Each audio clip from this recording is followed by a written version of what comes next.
بسم اللہ الرحمن الرحیم۔ محترم سامعین و ناظرین، السلام علیکم ورحمۃ اللہ وبرکاتہ۔ امید ہے اب اللہ تعالیٰ کے فضل و کرم سے خیریت سے ہوں گے۔ اللہ تعالیٰ آپ کو، آپ کے اہل خانہ کو ہمیشہ اپنی حفظ و امان میں رکھے، آمین۔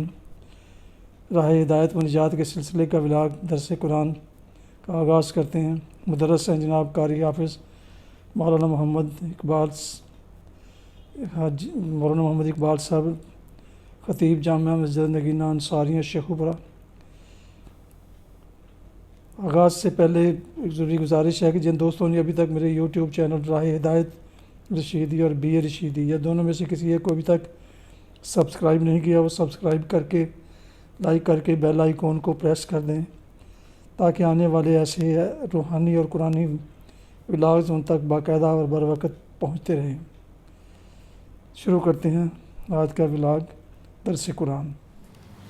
الحمدللہ وکفی والصلاة والسلام علی من لا نبی بعد، اما بعد فاعوذ باللہ من الشیطان الرجیم، بسم اللہ الرحمن الرحیم۔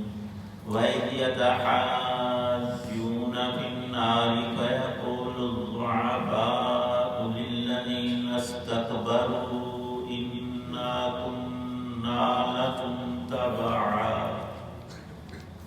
فَهَلْ أَنْتُمْ مُغْنُونَ عَنَّا نَصِيبًا مِنَ النَّارِ قَالَ الَّذِينَ اسْتَكْبَرُوا إِنَّا كُلٌّ فِيهَا إِنَّ اللَّهَ قَدْ حَكَمَ بَيْنَ الْعِبَادِ۔ صدق اللہ العظیم۔ اور اس وقت کا دھیان رکھو جب یہ فرعونی لوگ دوزخ میں ایک دوسرے سے جھگڑ رہے ہوں گے۔ چنانچہ جو دنیا میں کمزور تھے وہ ان لوگوں سے کہیں گے جو دنیا میں بڑے بنے ہوئے تھے کہ ہم تو تمہارے پیچھے چلنے والے لوگ تھے، تو کیا تم آگ کا کچھ حصہ ہمارے بدلے خود لے لو گے؟ وہ جو بڑے بنے ہوئے تھے کہیں گے کہ ہم سب ہی اس دوزخ میں ہیں۔ اللہ تمام بندوں کے درمیان فیصلہ کر چکا ہے۔ سورہ مومن کی آیت 47 اور 48 ہے۔ اللہ تعالی شانہ نے اس مرد مومن کی نصیحت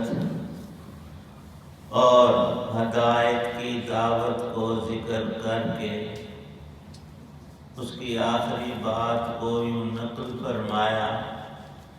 جب اس نے دیکھا کہ یہ لوگ ہدایت قبول کرنے کی طرف قطعاً نہیں آ رہے، الٹا مجھے اپنے بد مذہب کی دعوت دینا چاہ رہے ہیں کہ تو بھی ہماری طرح فرعون کو رب مان اور بتوں کی پرستش کر۔ دونوں خرابیاں ان میں تھیں، اور اس کے علاوہ جو ان میں تکبر تھا اور ظلم اور ناحق قتل اور طرح طرح کے مظالم، پھر سیدنا موسیٰ علیہ السلام کا حجت تام کر دینا، اور اس مرد مومن کا یہ کہنا کہ فَسَتَذْكُرُونَ مَا أَقُولُ لَكُمْ، تمہیں میری باتیں ضرور یاد آئیں گی، پر موقع نکل جانے کے بعد جب تم اپنی آنکھوں سے رب کے عذاب کو دیکھو گے پھر ہائے بائے کرو گے جو کسی کام کی نہیں ہوگی۔ لکھا ہے مفسرین کرام نے کہ عام طور پر ہم انسانوں کا یہی حال ہے کہ جو ہدایت، جو نعمت، جو رحمت ہمارے پاس ہے، زندگی ہے، تندرستی، حلال مال، نیک اولاد، تو تب تک کوئی رب کا شکر نہیں، اور نہ اس طرف توجہ ہوتی ہے کہ کتنے بڑے انعامات اللہ پاک نے ہمیں دے رکھے ہیں۔ جب وہ موقع نکل جاتا ہے وہ نعمت واپس لے لیتی ہے ذات دینے والی رب کی۔ میری تندرستی ہی کو لے لیں، تھوڑی سی بیماری آ جائے پھر بندہ بڑا تڑپتا بہت کچھ کہنا شروع کر دیتا ہے، اور تندرستی کا جو زمانہ اتنا ممتد گزرا ہے اس میں شکر کی حالت رب کا نام کم ہی لیتا ہے۔ ان فرعونیوں کے پاس اتنے بڑے اللہ کے لاڈلے پیغمبر رسول سیدنا موسیٰ علیہ السلام اور ان کی اپنی قوم کا مرد مومن کہہ رہا ہے کہ فَسَتَذْكُرُونَ، اور رہا میرا معاملہ أُفَوِّضُ أَمْرِي إِلَى اللَّهِ، میرا رکھوالا رب ہے، میرا مددگار ایک ہی ہے، اور تم کہتے ہو کہ یہ بت بھی مدد کرتے ہیں، روزی روٹی دیتے ہیں اور تکلیف و بیماریوں کو دور کرتے ہیں، یہ تو پوجا کرنے والے تم سے بھی کمزور ہیں اور پرلے درجے پر ہے۔ انسان تو دیکھتا بولتا ہے، ان میں تو یہ صفت بھی نہیں، تم کیسے کہتے ہو یہ رب ہیں اور ان کے پاس اختیارات ہیں اور نفع نقصان ان سے منسوب کرتے ہو؟ تمہاری مت ماری گئی ہدایت کو، اللہ کی شانوں کو ہرگز قبول نہیں کرتے۔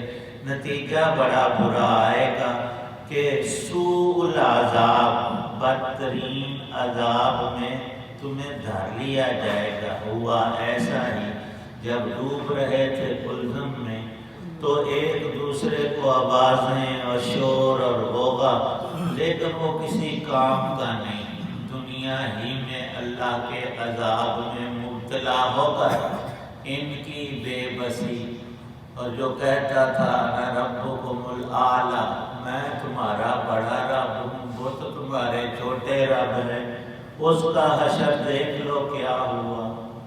وہ بھی اپنی ساری طاقت سلطنت سمیت ڈوبا، خود سے نہیں، رب نے اسے دنیا میں سزا دی۔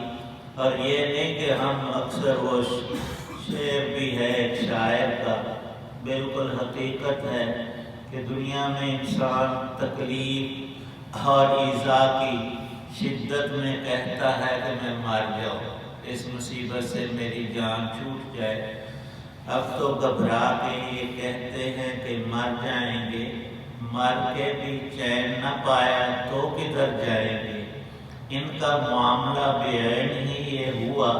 اللہ پاک خود ارشاد فرما رہے ہیں مرنے کے بعد ساتھ ہی ان کا برزخ کا عذاب شروع ہوا، ان کی روحوں کو دوزخ کی آگ کے سامنے کھڑا کیا گیا۔ داخلہ جنت اور دوزخ میں ہوگا قیامت کے روز، لیکن حدیث پاک میں تصریح ہے نیک بندے کی قبر میں جنت کا ایک دروازہ یا کھڑکی کھولے جاتے ہیں، وہاں کی خوشبو میں وہاں کی کچھ نعمتیں ادھر اس کو دی جاتی ہے، اس کی روح کو بھی اور اس کا جسم جس شکل میں ہے، اپنی قدرت سے اللہ پاک اسے جنت کی کچھ راحتیں، اجمالت، اور برا آدمی ہے تو وہاں دوزخ کے انگارے اور کچھ عذابات، سانپوں کا ڈسنا، بچھوؤں کا وہ قبر کا دبانا، یہ الفاظ مبارک ہیں حضرت رسول پاک صلی اللہ علیہ وسلم کے۔ تو عذاب قبر اور ثواب قبر اسی طرح حق ہے جیسے قیامت کا حساب اور پھر دوزخ اور جنت کا داخلہ۔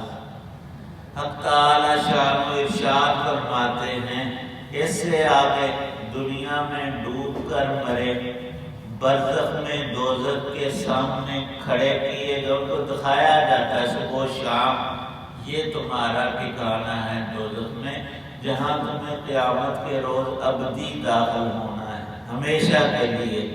اور اہل ایمان کے لیے وعدہ ہے رب کائنات کا، اور وہ برزخ میں دکھایا بھی جاتا ہے مومن تیرا یہ ٹھکانہ ہے، یہ جنت تیری ہے، وہ دیکھ کر ہی کتنی راحت انسان کو ملتی ہے، آج اس کا تصور نہیں۔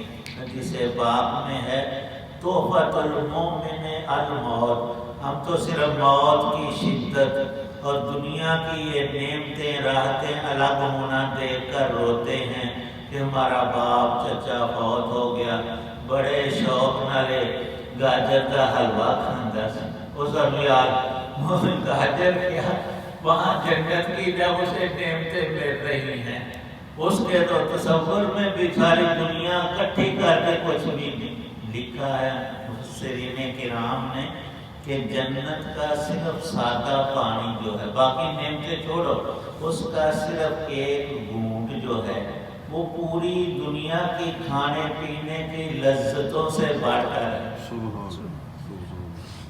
تو وہاں کا دودھ اور وہاں کے مشروبات اور وہاں کے میوے اور وہاں کے پھل اور وہاں کی کھانے کی چیزیں، وہ تو ایک لقمہ ہمارے سب کچھ سے بڑھ کر ہے۔ اور ایک عالم ارشاد فرما رہے تھے کہ تم جمعرات کو جو ختم دلاتے ہو اور اس میں اپنی ماں جی کی پسند کی ڈش بھی رکھتے ہو ختم شریف پڑھنے کے لیے، اور یہ سمجھتے ہو کہ روح آئے گی اور کھائے گی، کھاؤ جائے مولوی صاحب جاندے تھوڑے سامنے کھاندے تسی آندے ساڑی ماں نے کھاتا۔ اصالِ ثواب تو ہے، لیکن یہ ہمارے جو اپنے پاس سے کھڑے ہوئے طریقے ہیں یہ ہرگز نہیں۔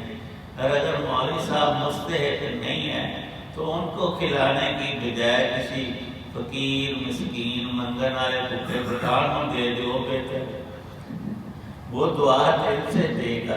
اللہ پاک ارشاد فرماتے ہیں، دیکھو دنیا میں ان کو عذاب آیا، سارا سب لوگ جانتے، تاریخ میں لکھا ہے، قرآن کے یہ الفاظ ہیں، اور پھر برزخ کا عذاب ان کا قبر کا اللہ نے بیان کیا، پھر آگے دوزخ کے شدت اشد العذاب ادخلوا، فرشتوں کو اللہ پاک حکم دیں گے قیامت کو کہ فرعون کو اس کے سب متبعین کے ساتھ ذلیل کر کے داخلین دوزخ کی آگ میں ڈالو، اور وہاں پھر ایک دوسرے کے گریبان پکڑیں گے۔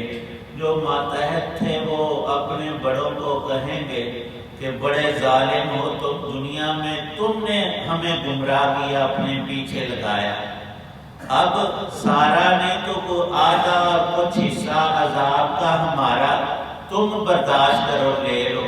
وہ کہیں گے کس لین دین کی بات کرتے ہو، یہاں ہر مجرم کے جرم کی سزا اسی پر ہے، رب کا یہ قانون نہیں کہ کرے کوئی اور بھرے کوئی۔ دنیا میں ہیر پھیر پولیس بیچاری مجبور ہو جاتی، اوپر سے بڑے افسر نے کہہ دیا کہ فلانا چور اور قاتل تم نے شام سے پہلے وہ کہ تو کول سن، انہوں نے پتہ ہی نہیں، وہ جو ہتھے چڑھا اسی کو چور اور قاتل بنا کر کھاتا پورا کر دیتے۔ وہ پچھلے دور میں ہمارے قاری صاحب تھے، تو امریکہ کی وجہ سے حکومت نے بڑی سختیاں، اور بالخصوص جو مجاہدین تھے یا دینی طبقات، ہمارے قاری صاحب کو پکڑ کر لے کے شیخو پولیس، اس کا نام احسان تھا، کہ تم ادھر کاروائیاں کرتے ہو افغانستان اور بارڈر کے علاقے میں، اور وہاں ایک بڑا نام قاری احسان تھا، وہ اصل سے پتہ نہیں کیڑے علاقے کہاں چھپا ہوا تھا، انہوں وہ نام تھی صرف، اس کو پکڑ کر اسلام آباد لے گئے، اور بیچارے کو 2-3 مہینے نہ حق۔ اللہ پاک کے ہاں یہ جو ظلم ہرگز نہیں ہے، یہاں اس آیت میں صراحت ہے، وہ متکبرین، اور قرآن کے الفاظ ہر لفظ ہی قابل غور ہے۔ اللہ پاک فرماتے ہیں دنیا میں تھے نہیں، بڑے بنے ہوئے تھے، جسم تو سب مردوں کا 6, 6.5, 7 فٹ 5 فٹ ہی ہوتا ہے، یہ نہیں بڑا بندہ ہو گیا ہے تو وہ 10 فٹ کا اور 50 فٹ کا بن گیا، نہیں، صرف اس کا دماغ خراب ہوا کہ میں بڑا ہوں یہ چھوٹے ہیں۔ حضرت رسول پاک صلی اللہ علیہ وسلم جب چلتے تھے تو اس میں بھی اپنی بڑائی کبھی جتائی نہیں۔ صحابہ فرماتے ہیں کہ یہ نہیں کہ آپ آگے آگے چلیں ہم پیچھے پیچھے چلیں، لوگ دیکھیں کہ یہ بڑے ہیں، آپ کو تو بڑا مرتبہ اللہ نے بخشا بھی تھا سب انسانوں اور پوری کائنات، لیکن آپ صحابہ کے درمیان میں چلتے، کچھ لوگ آگے ہوتے کچھ پیچھے ہوتے۔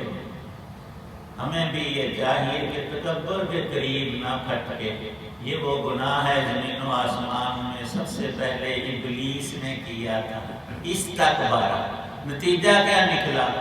کفر اور ذلت میں گھر لیا گیا۔ اللہ پاک صحیح سمجھ۔ الحمدللہ رب العالمین والصلاة والسلام علی رسول النبی الکریم۔ ربنا آتنا فی الدنیا حسنۃ وفی الآخرۃ حسنۃ وقنا عذاب النار۔ یا اللہ پاک ہم سب کی دینی دنیاوی پریشانیوں کو دور فرما، سب گناہ معاف فرما، نیک اعمال قبول، تمام مسلمانوں کو پانچوں نمازوں کی پابندی نصیب، قرآن پاک کی تلاوت ہر دم اپنی یاد کی توفیق عنایت، تمام برائیوں سے شیطانی کاموں سے بچنے کی توفیق عنایت، سب بیماروں کو تندرستی عطا فرما، پریشانیوں دکھ درد آلام مصیبتوں سے رنج و غم سے نجات عطا فرما۔ یا اللہ پاک دنیا اور آخرت کی ہر خیر بلائی رحمتیں نعمتیں عطا فرما، برکتیں عطا فرما۔ جو اہل ایمان دنیا سے چلے گئے ان کی بخشش فرما، نیکوں کے درجے بلند فرما۔ یا اللہ پاک ایمان پہ خاتمہ ہمیں سے ہر ایک کو نصیب فرمانا۔ صلی اللہ تعالی علی خیر خلق محمد وعلی آلہ وصحابہ واہل بیتہ اجمعین۔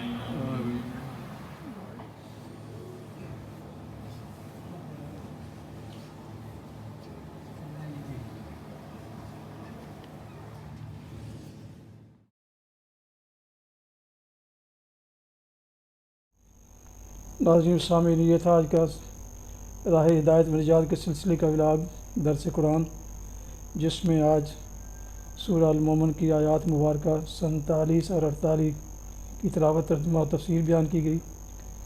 دوبارہ درخواست ہے کہ جن دوستوں نے ابھی تک میرے یوٹیوب چینلز راہ ہدایت رشیدی اور بی اے رشیدی دونوں میں سے کسی ایک کو ابھی تک سبسکرائب نہیں کیا تو سبسکرائب کر کے، لائک کر کے بیل آئیکن کو پریس کرنا نہ بھولیں، تاکہ آنے والے ایسے روحانی اور قرآنی ولاگز ان کو باقاعدہ اور بر وقت ملتے رہیں۔ اگر مناسب سمجھے تو دوستوں سے بھی شیئر کر لیں۔ اللہ تعالیٰ آپ کا حامی و ناصر ہو۔ اللہ تعالیٰ آپ کو، آپ کے اہل خانہ کو ہمیشہ اپنی حفظ و امان میں رکھے، آمین۔ اپنی دعاؤں میں پاک وطن، والدین، اعزاء، اقارب، دوستوں کے علاوہ اس ناچیز کو بھی اس میں شامل فرمائیں تو انتہائی شکر گزار ہوں گا۔ السلام علیکم ورحمۃ اللہ وبرکاتہ۔ پاکستان زندہ باد۔